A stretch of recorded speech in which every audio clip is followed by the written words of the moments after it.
Praise the lord.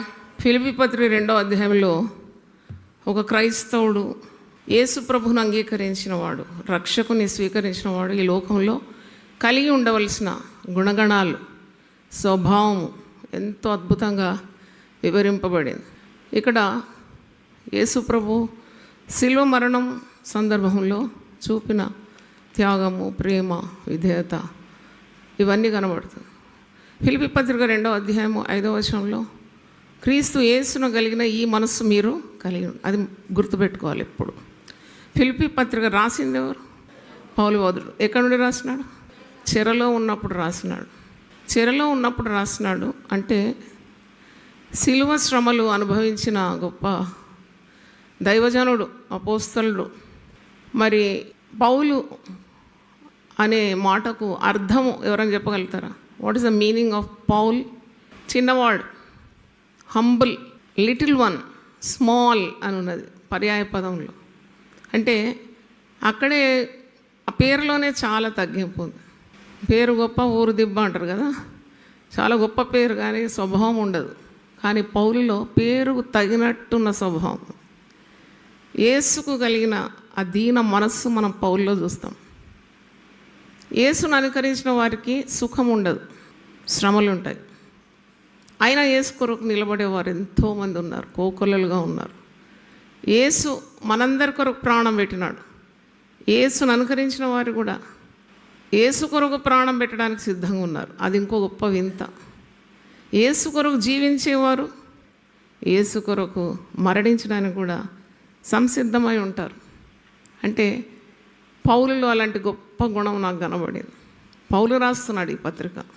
చాలామంది చెప్తారు ఒకటి, చేస్తారు ఒకటి. అలాంటిది కాదు. రాస్తారు ఒకటి, ప్రవర్తన వేరుంటుంది. అలా కాదు. పౌలు దేవుడు ఎన్నుకున్న గొప్ప నాయకుడు.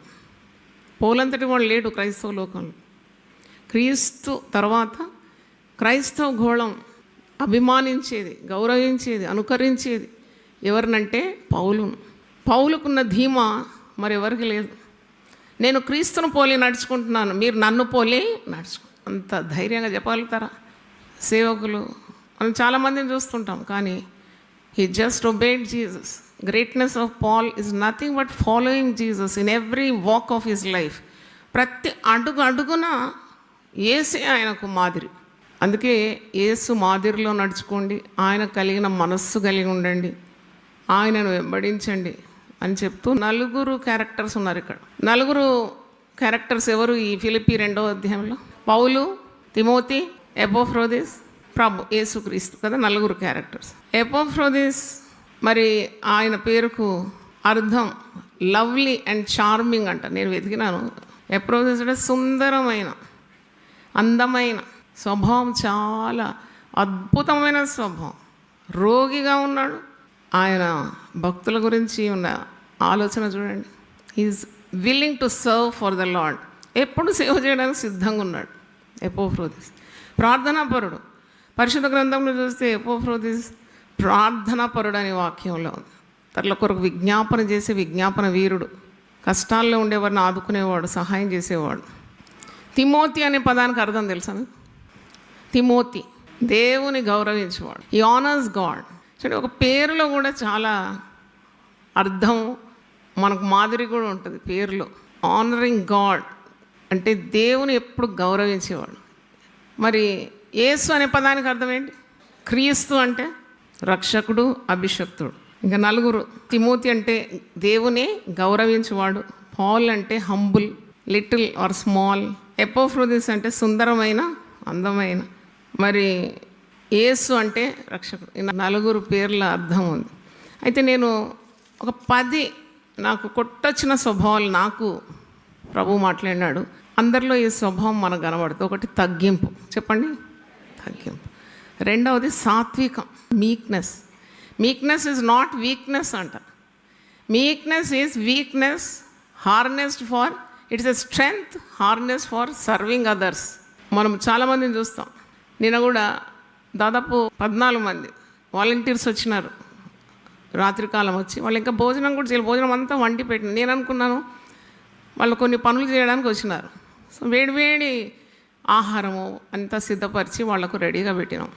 అయితే నేను అనుకున్నాను తప్పకుండా వీళ్ళు భోజనం చేసిన తర్వాతనే పని చేస్తారని నా ఊహాగానం అనమాట. అందుకే వేడి వేడిగా తినాలి పిల్లలని నేను అంతా సిద్ధపాటు చేసినాం. అయితే వీళ్ళు అందరూ కూడా ఒకే మనసుతోటి పని అయినాక తింటాం అంటున్నారు.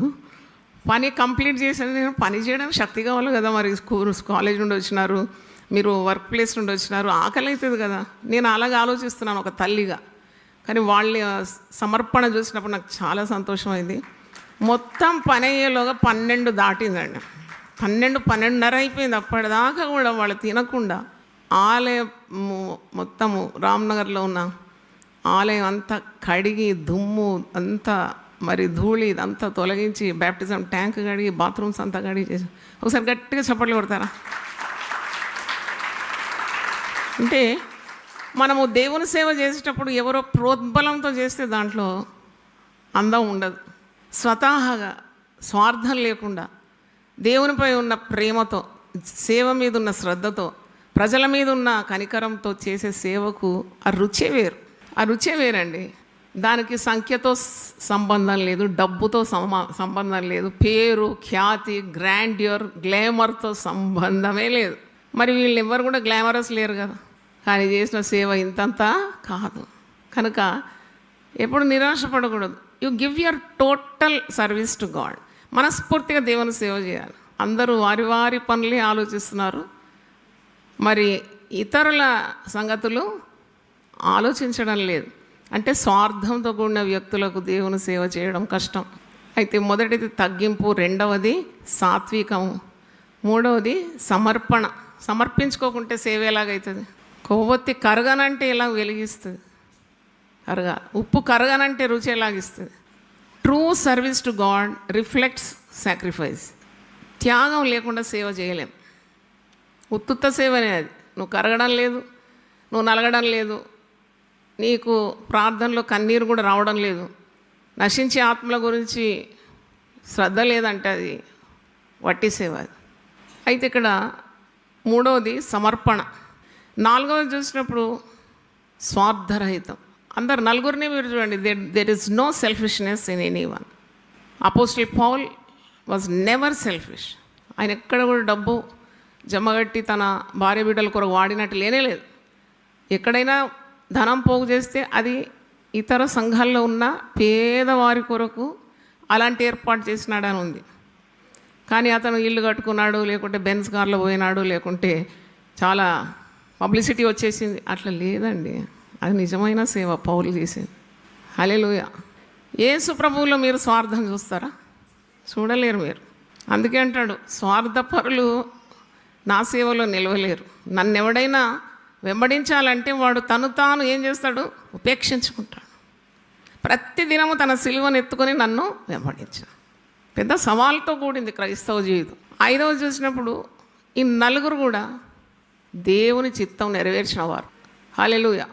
యేసు ప్రభు మరణం పొందినంతగా దేవుని చిత్తాన్ని నెరవేర్చినాడు, even to the point of death.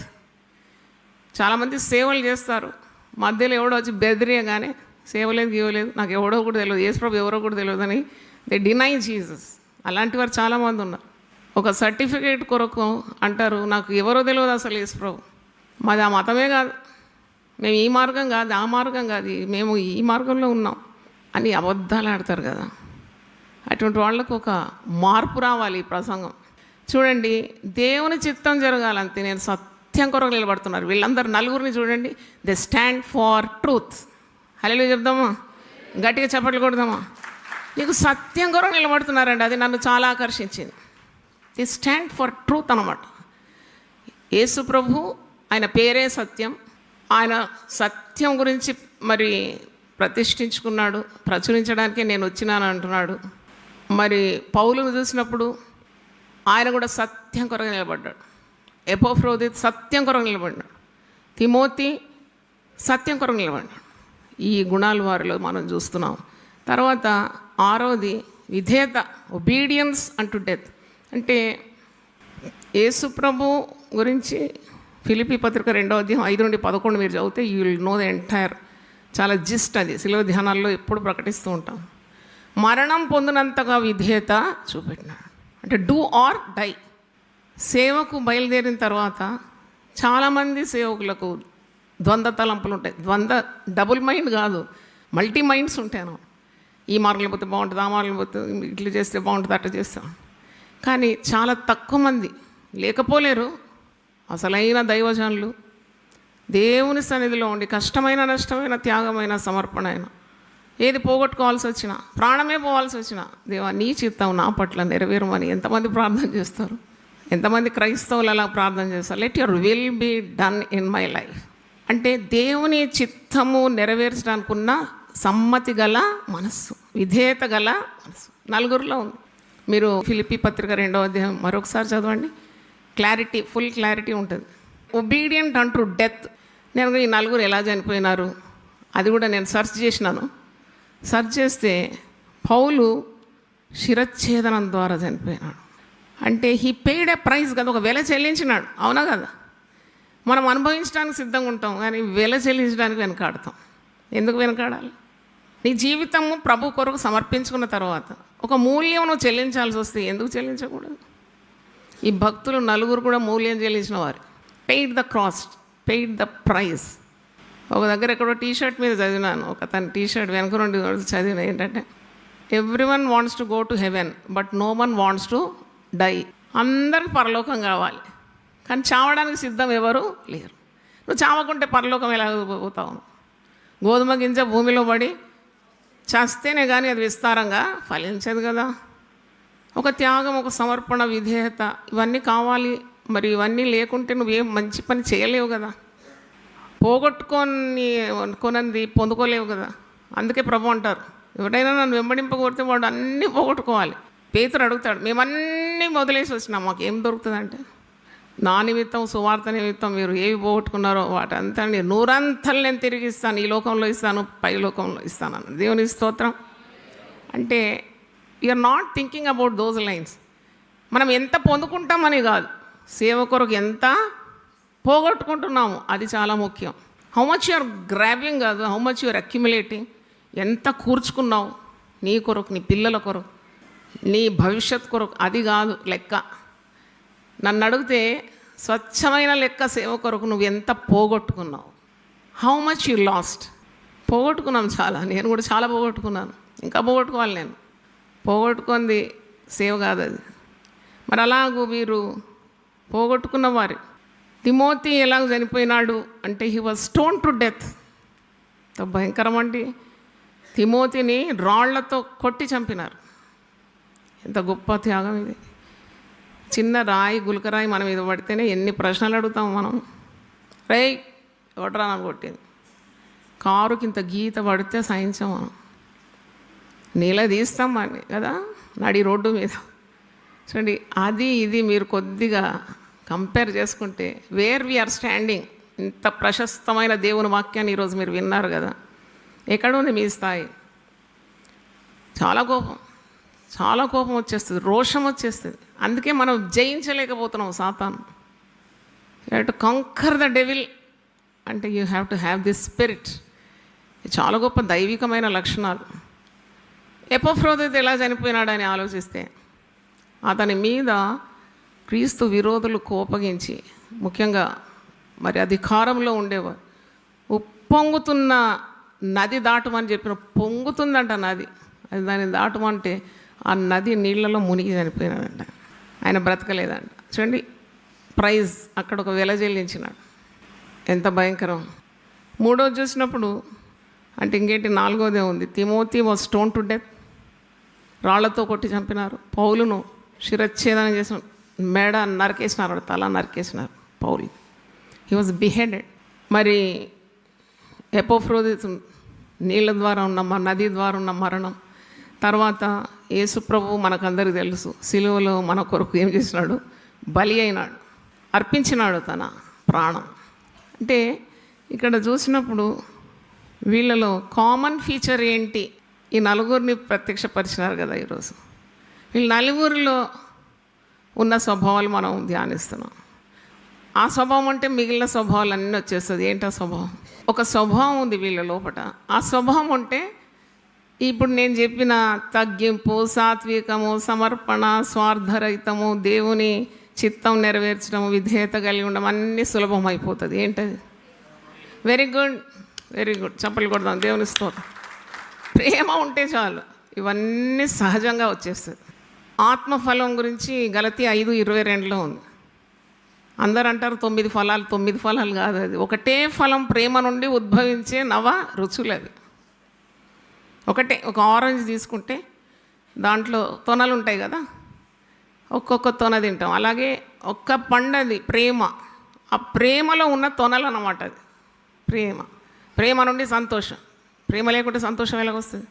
ప్రేమ నుండి సాత్వికం, ప్రేమ నుండి దయాళుత్వం, ప్రేమ నుండి మంచితనం, ప్రేమ నుండి దీర్ఘశాంతం, ప్రేమ నుండి దయాళుత్వం, ప్రేమ నుండి సమాధానం, ప్రేమ నుండి మంచితనం. గట్టిగా చప్పట్లు కొట్టి దేవుని స్తుతించు. హల్లెలూయా. అందుకే పౌలు అంటాడు, ప్రేమ లేని వాడనైతే నేను వ్యర్థుడను. I am useless fellow if I don't have love in my heart. నాలో ప్రేమ లేకుంటే నేను క్రైస్తవుడని చెప్పి, నాకు లేఖనాలన్నీ వచ్చని, లేకుంటే నేను అన్నీ వల్లించగలనని, సేవ చేయగలనంటే వ్యర్థం. ప్రేమ first ingredient in a God servant or a God's disciple or a believer is love. ఆ ప్రేమ ఉందా, వాడు పరిపూర్ణమైన విశ్వాసి. ప్రేమ ఉందా, పరిపూర్ణమైన దైవజనుడు. ప్రేమ ఉందా, వాడు దేవుని కొరకు గొప్ప కార్యాలు చేసే వ్యక్తి. అంటే ప్రజలను వాడు ఏం చేస్తున్నాడు? ప్రేమిస్తున్నాడు. ఎవరి ప్రేమ ద్వారా? దేవుని ప్రేమ మీ హృదయంలో కుమ్మరింపబడినట్లు ప్రార్థన చేయాలి. దేవుని ప్రేమ, దేవుని కొన్ని కార్యాలు అడిగితే చాలా ఇష్టం. నేను గమనించిన నా రీసెర్చ్ ఇది. ఒకటి, జ్ఞానం అడిగితే చాలా ఇష్టం దేవునికి. దేవుని స్తోత్రం. You ask wisdom, I will give you liberally అంటారు, ధారాళంగా ఇస్తానంటాడు. ప్రేమను అడగండి, పరిశుద్ధాత్మ ద్వారా మీ హృదయంలో ప్రేమను నేను కుమ్మరిస్తానంటాడు. దేవుని చిత్తం జరిగించండి, చాలా ఇష్టపడతాడు దేవుడు. లోకము దాని ఆశలు గతించడు, కానీ దేవుని చిత్తం జరిగించేవాడు నిరంతరము నిలుస్తాడు. అంటే వానికి దేవుడు ఇవ్వందంటూ ఇంకేం లేదు. బికాజ్ ఈజ్ ఒబీడియంట్ అంటూ death. God will supply all his needs. ఎట్లంటే నీడ్స్ అక్కర్లు అన్నప్పుడు మనం ఈ మెటీరియలే చూస్తాం, ఎప్పుడు భూ సంబంధమైనవి కావు. చాలా ఘనుడైపోతాడు దేవుని చిత్తం నెరవేర్చేవాడు. దేవుని దృష్టిలో వాడు ఘనుడు అన్నమాట.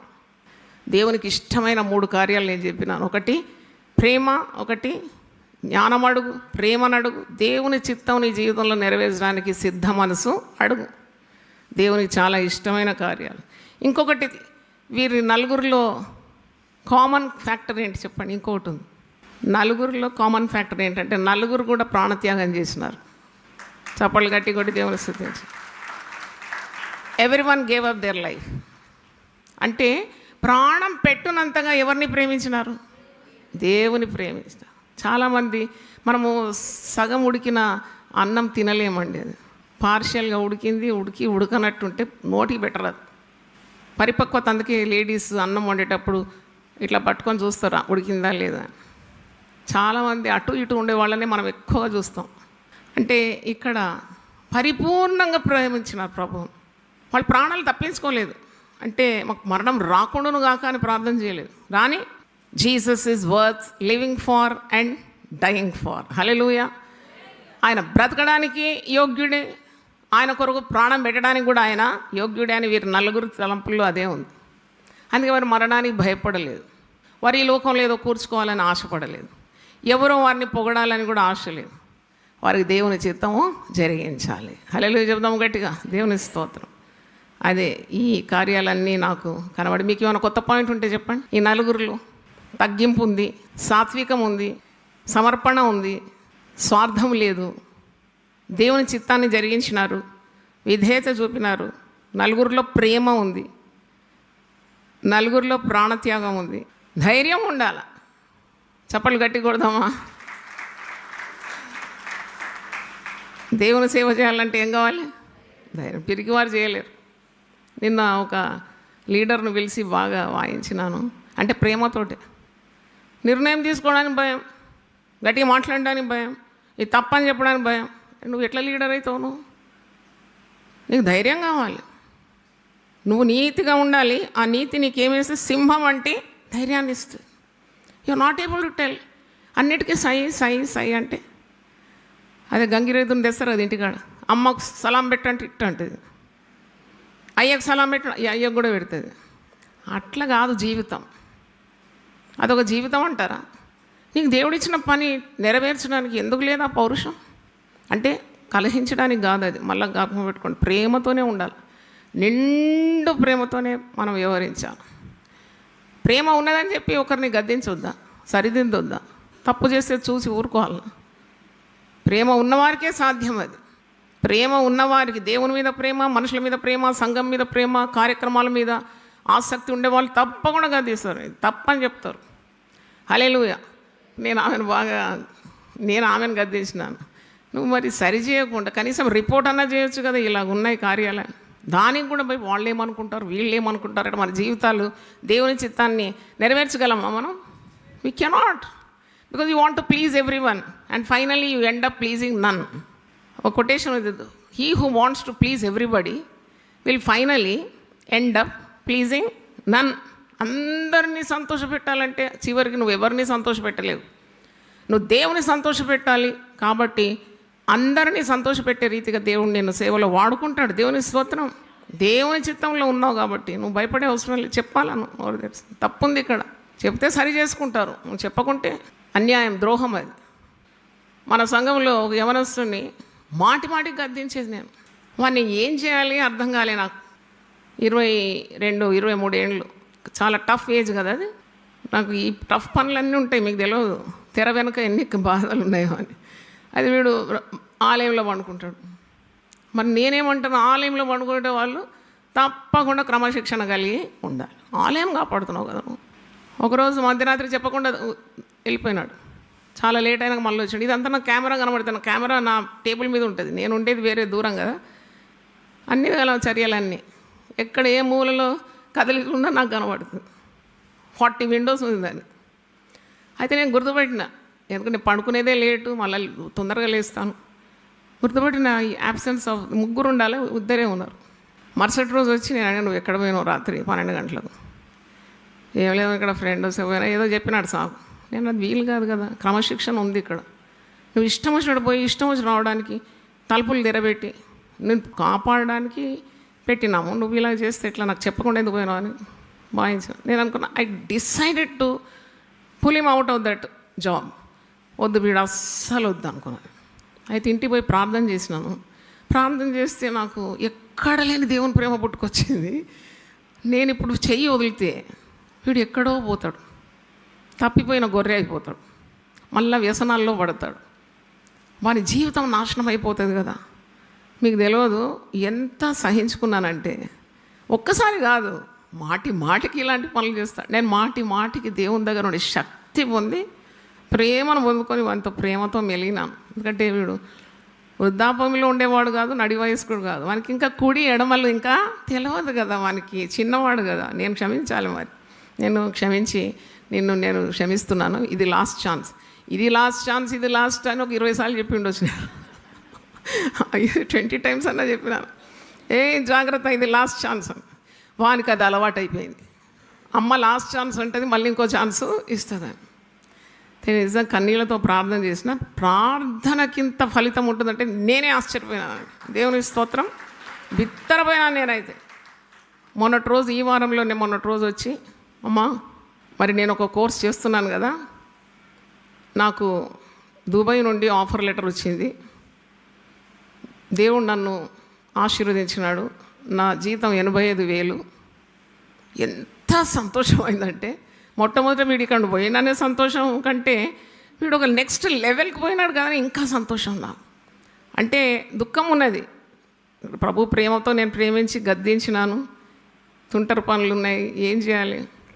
కానీ ప్రభు ప్రేమతో దీర్ఘకాలంగా దీర్ఘశాంతం చూపెట్టినందుకు దేవుడు ఈ బిడ్డను దీవించినాడు. అంటే నేను ఎందుకు చెప్పినానంటే, నాకు కొద్దిగా సహనం కోల్పోతే వాడు ఎక్కడో పోయేది. కానీ నేను ఎంకరేజ్ చేసినాను, సహించుకొని ఒక కోర్సులో, మరి నేను ఫోర్స్ చేస్తేనే కోర్సులో కూడా పోయి జాయిన్ అయినాడు. ఆ కోర్సే వానికి ఇంత ఔన్నత్యాన్ని ఇచ్చింది. చప్పట్లు కూడా మా దేవుని స్తోత్రం. అంటే సుగుణాలకు అంత తల్లి అంట ఏంటి, సహనం. క్రీస్తు చూపిన సహనం అంటే మనం ఎక్కడా లేము పోల్చుకుంటే. ఆయన సహించినాడంట, సిలువను సహించినాడంట. అందుకే ఎబ్రి 12:3 మీరు అలసట పడక విసుకక ఉండునట్లు మూర్ఖులు తనకు విరోధంగా చేసిన తిరస్కారం అంతా ఓర్చుకొనిన ఆయనను తలంచుకొనడి. దేవుని స్తోత్రం. హల్లెలూయా. సేవ చేయడం అంత సులభం కాదు. క్రైస్తవ జీవితం జీవించడం అంత సులభం కాదు. యేసు చెప్పిన బోధలో మనం ఉండడం కూడా సులభం కాదు. కానీ మనకు పరిశుద్ధాత్మ సహాయము, పరిశుద్ధాత్మ బలాన్ని దేవుడు అనుగ్రహిస్తాడు. దేవుని స్తోత్రం. మంచి మాదిరి గల వ్యక్తులు నలుగురిని ప్రభు మన ముందు ఉంచినాడు. ఫిలిప్పీ పత్రిక 2వ అధ్యాయంలో. దేవుడు మనల్ని ఇట్టి స్వభావంతో నింపును గాక. ఆమేన్. నీ యేసుని వెంబడింతునని నేడిగా నిశ్చయించితిని. నీ యేసుని వెంబడింతునని నేడిగా నిశ్చయించితిని. నీ వెన్నుదిరుగా నీ వెన్నుకాడన్ నేడేసుడు చూసిన సుదినం. నీ వెన్నుదిరుగా నీ వెన్నుకాడన్ నేడేసుడు నిలిచిన సుదినం. శ్రమాయైనను బాధయైనను హింసాయైన వస్త్రహీనత ఉపద్రవములు మూలైన యేసుని ప్రేమ నుండి నన్ను ఎడబాపేటి వారెవరు. నా యేసుని ప్రేమ నుండి నన్ను ఎడబాపేటి వాడెవడు. నీ యేసుని వెంబడింతునని నేడేగాని జయించితిని. నీ వెన్నుదిరుగా నీ వెన్నుకాడన్ నేడేసుడు పిలిచిన సుదిన. నా ముందు సిలువ నా వెనుకలో కాశల్ నాదే దారి. నా మనసులో ప్రభు నా చుట్టూ విరోధులు నా వారెవరు. నా యేసుని మించిన మిత్రులు నాకిలలోగా నీ పెంచరని. నా యేసుని మించిన మిత్రులు నాకిలలోగా నీ పెంచరని. నీ యేసుని వెంబడింతునని నేడేగాని జయించితిని. నీ వెన్నుదిరుగా నీ వెన్నుకాడన్ నేడేసుడు పిలిచిన సుదినం. కరువులైనను కలతలైనను కలసిరాని కలిమిలేములు కలవరంబులు కలిగినాను. కదలనింకా కష్టములైన నా దునిశ్చయము. కదలనింకా కష్టములైన వదలను నా దునిశ్చయము. నీ యేసుని వెంబడింతునని నేడేగాని జయించితిని. నీ వెన్నుదిరుగా నీ వెన్నుకాడన్ నేడేసుడు పిలిచిన సుదినం. ప్రార్థన చేసుకుందాం. ప్రభువా నీ పరిశుద్ధ నామమునకు స్తోత్రం. గొప్ప దేవా, చక్కని వర్తమానం ఈరోజు మా కొరకు సిద్ధపాటు చేసి అనుగ్రహించినావు. లోకంలో చుట్టూ చూసినప్పుడు వాక్యమే లేదు నాయన. ఎంత ఆరాటము చూస్తున్నాం. జీవవాక్యము కొదువైపోయింది. మమ్మును నీవు జగత్ పునాదులు వేయబడకముందే మమ్మను నీ రక్తపు చుక్కలు చూసుకున్నావు తండ్రి. మాకు రక్షణ ఇచ్చినందుకు వందనాలు చెల్లిస్తున్నాను. చీకటి నుండి అంధకారం నుండి ఆశ్చర్యకరమైన నీ వెలుగులోకి నడిపించి నీ గుణాతిశయములను ప్రచురం చేయ నిమిత్తం రాజులుగా, యాజకులుగా, ఏర్పరచబడిన వంశంగా, విలువైన నీ సొత్తుగా, నీ ప్రజగా మమ్మల్ని చేసినందుకు వందనాలు చెల్లిస్తున్నాను. ఇంత గొప్ప రక్షణ మేము ఎలాగో నిర్లక్ష్యం చేయగలుగుతాం? రక్షణతో పాటు ఒక క్రైస్తవ జీవితం, ఒక మాధుర్యాన్ని మాకు నేర్పిస్తూనే ఉన్నావు.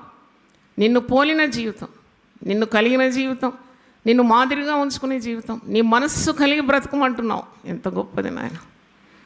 నలుగురు మరి మాకు నేర్పించిన పాఠాలు ఫిలిప్పీ పత్రిక 2వ అధ్యాయంలో యేసు క్రీస్తు, అపోస్తులైన పౌలు, ఎపఫ్రోదితస్, తిమోతి, నలుగురిలో కూడా క్రీస్తు ప్రకాశిస్తున్నాడు. యేసు ప్రభు ఈ లోకానికి వెలుగుగా వచ్చినాడు. నేను లోకానికి వెలుగై ఉన్నానన్నావు తండ్రి. ఆ వెలుగులో మమ్మల్ని నడిపిస్తున్నావు. మేము కూడా లోకానికి వెలుగై ఉన్నామని సెలవిచ్చినాం. మీరు లోకానికి ఉప్పై ఉన్నారని సెలవిచ్చినాం. చప్పటి బ్రతుకులను, రుచిగల ప్రభువును పరిచయం చేయడానికి, ప్రభు మాదిరి నేర్చుకొని ఇతరులకు మాదిరికరంగా జీవించడానికి మాకు ఇచ్చే ఈ అవకాశాలన్నిటి కొరకు మనస్ఫూర్తిగా నిన్ను స్తుతిస్తున్నాం. మేము నిన్ను వెంబడించాలి, నిన్ను అనుకరించాలి, నీ మాదిరి లోకానికి చూపెట్టాలి, నీ మనస్సు కలిగి ప్రవర్తించాలి. ఇవన్నీ మాకు దయచేయమని ఈరోజు దేవుని వాక్యం విన్నవారిని దీవించి వర్ధిల్ల చేయమని యేసు పరిశుద్ధ నామములో అడిగి వేడుకుంటున్నాను తండ్రి. Amen, amen. తనైన దేవుని ప్రేమ, యేసు క్రీస్తు కృప, పరిశుద్ధాత్మ సహవాసం మనందరితో సదాకాలం తోడుగా ఉండును గాక. ఆమెన్. God bless you.